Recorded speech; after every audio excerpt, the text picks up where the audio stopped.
Já fazia tempo que eu não gravava um curta-metragem. E eu vi que estava chegando esse período de férias, então eu decidi fazer alguma coisa que fosse curtinha, algo simples, de 1 ou 2 páginas, para gravar tudo em um dia só, com uma pessoa só, ou mais, né, 1 ou 2. A ideia inicial surgiu quando eu estava esperando uma amiga minha, numa estação de trem, e ela pediu para eu mandar a minha localização, através daquela funcionalidade que agora tem no WhatsApp. E eu pensei, putz, isso poderia virar uma história. Então eu peguei, adaptei e transformei isso numa história de terror. E aí deu o nome desse filme, Localização Compartilhada.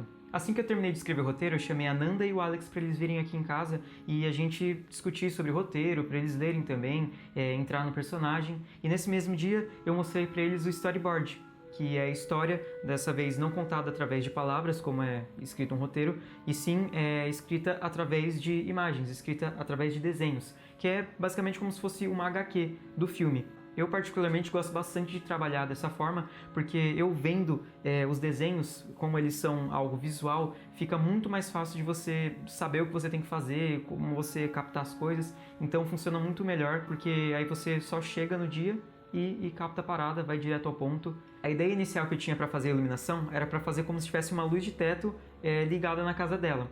Mas a Nanda, a partir da leitura que ela fez do roteiro, ela estava pensando e falou: pô, Diego, eu acho que nessa situação que o personagem tá, eu acho que ela estaria fazendo várias coisas ao mesmo tempo. Então ela não estaria só mexendo no celular, olhando lá na janela. Ela ia estar mexendo no celular e a TV ia estar ligada de fundo, sabe? Algo assim. E aí, pensando nisso, eu mudei a minha ideia inicial que eu tinha de fazer, que era a iluminação baseada numa luz de teto, e aí eu fiz essa iluminação baseada numa luz de TV. E como a luz de TV é uma luz mais baixa, frontal e tal, eu acho que só contribuiu com esse ar de suspense que a gente queria dar.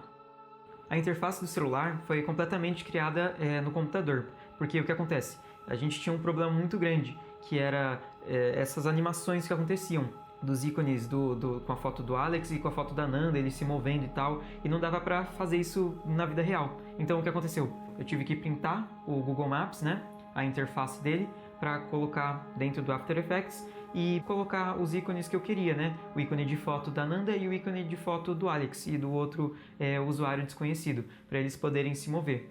Então eu animei todos os ícones e tal para fazer tudo conforme eu tinha escrito no roteiro. O Alex, ele tava o tempo todo na hora da gravação, ele tava atrás das câmeras, do meu lado, né? Porque a gente precisava de uma referência pra Nanda bater o texto. Então ela falava o texto, o Alex, que era o personagem que já interpretava a parte do telefone, já tava do lado, ele só falava o texto pra ela ter com que interagir e ficar o tempo certinho entre ela falar e vir a fala dele pelo telefone.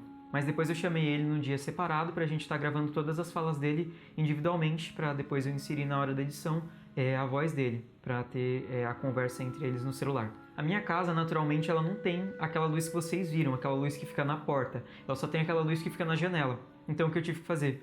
Pegar esse refletor que eu tinha e colocar em cima da porta, de uma forma que pudesse iluminar o rosto da Nanda quando ela abrisse a porta e ao mesmo tempo servir como luz de recorte no Alex, quando ele aparece na frente da porta. Então a gente fez uma gambiarra e grudou aquilo no teto para estar fazendo a luz da cena. A gente estava procurando algo que fosse meio termo entre assustador e bizarro, algo meio creepy. Porque eu não queria que as pessoas assistissem e dessem um pulo da cadeira quando fossem assistir o filme. Então a gente pensou em alguma forma de que ele ficasse mais sombrio, mais creepy, mais estranho, alguma estranheza que tivesse para passar toda essa intenção que a gente queria. Para alcançar esse resultado, a Nanda maquiou o Alex e deixou muito mais evidente as marcas de expressões que ele tinha no rosto. E também na hora da edição, eu tive a ideia de tirar os olhos dele para ficar um pouco mais bizarro e tal. E para fazer isso eu usei a ferramenta de tracking do After Effects para estar removendo o olho do Alex e conseguir esse efeito. Na hora de gravar a cena do lado de fora, a gente precisou gravar primeiro um take de tudo parado, né, o cenário sem nada acontecendo, e depois um segundo plano que era a mesma coisa, só que com o Alex posicionado lá. E aí, a partir disso, eu coloquei os efeitos da luz piscando e tal, as partículas caindo, e alternei entre a cena em que tinha o plano com nada, né, só o cenário, e o plano em que tinha o Alex. E também coloquei esse filtro mais azulado pra gente conseguir chegar nesse resultado mais de suspense, mais de terror. Bom, com tudo pronto, chegou na hora de sonorizar o filme, que é uma das partes mais importantes, né?